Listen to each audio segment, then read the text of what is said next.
Happy 4th of July, Interior sports fans. Joe Cook here in the sports seat with some Independence Day sports action. We start with the headline event on the 4th of July in the Interior, the Independence Day Run. The 5K race is in its 29th year, and it was at Pioneer Park this morning at 10 o'clock. The race route had some twists and turns as runners came around the Carlson Center, the Arco baseball field, and the dog park. People showing their patriotism. After the first mile, though, Miko Sayer established himself as the man to catch. Andrew Bishop, he kept him in sight, as did Tommy DeHill, but Sayer kept this one out of reach, passing the field on the way back to the finish line. Sayer, the West Valley Cross Country product, who is now a cyclist for Western Washington University's club team, crossed the finish line in 17 minutes, 54 seconds. Tommy DeHill, at age 48, made his move on the back end of the 5K to take second in 18:58.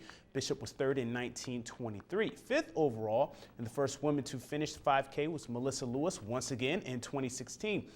Even with Sayer's impressive win, one little fourth grader may have stolen the show. Ania Mosley is from Chesapeake, Virginia, which is just a few minutes from my hometown of Portsmouth, so I had to show her some love. The Mosleys are stationed in Allison right now. She said she felt strong running head-to-head with the adults, and she was a top 15 finisher. I got into running whenever I was at school and they started this Girls on the Run program, and I asked to sign up, and then I figured out that I love to run. Whenever I saw the finish line over there, I just started sprinting as fast as I can. And I was trying to keep the leader in my sights, but he put a full minute into me in the last mile or so, or maybe 30 seconds, because he was a minute ahead at the finish. So yeah, it was a good race. Kind of took it out slow, took the first mile, about 20 seconds slower than the rest of them, I think.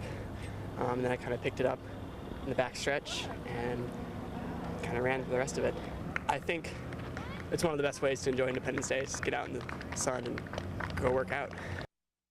And last night, the Alaska Gold Panthers came back in the 9th inning to clinch the series against the Anchorage Bucks. The Panthers were down 3-0, but it was tied 4-4 going to the 9th inning, where Alaska got 2 runs and held the Bucks to just 1 in the final frame. They held on for a 6-5 win. 23 total hits in this game. Von Bozo-Bozoian led the Panthers, going 3 for 4 with the game-winning 2-1 swing that went yard in the 9th. Mike Whelan had 2 ribbies and 2 doubles as well. Alaska wins the series 3-2 for their first ABL series victory of the summer. The Panthers are 13-5 overall and 3-4 in the ABL. The Bucks are 16-8, and they are still the American League leaders at 10-6.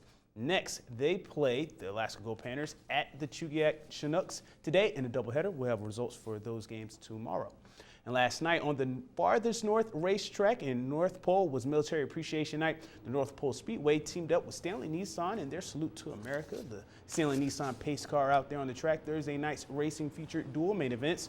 One of the main events was a makeup race from previously rained out Thursday night race. Jody Little channeled his inner Jeff Gordon as Little in the 24 DuPont Bandolero won both the main events last night for the sweep.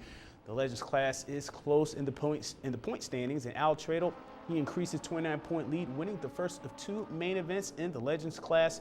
Ryan Cody returned to the winner's circle, however, after not wasting last week, and captured the checkered flag in the last main event of the night in the Legends class in a new car.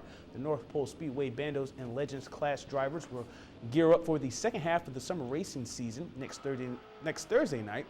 There are 7 weeks remaining. Here's Cody talking about that brand new car.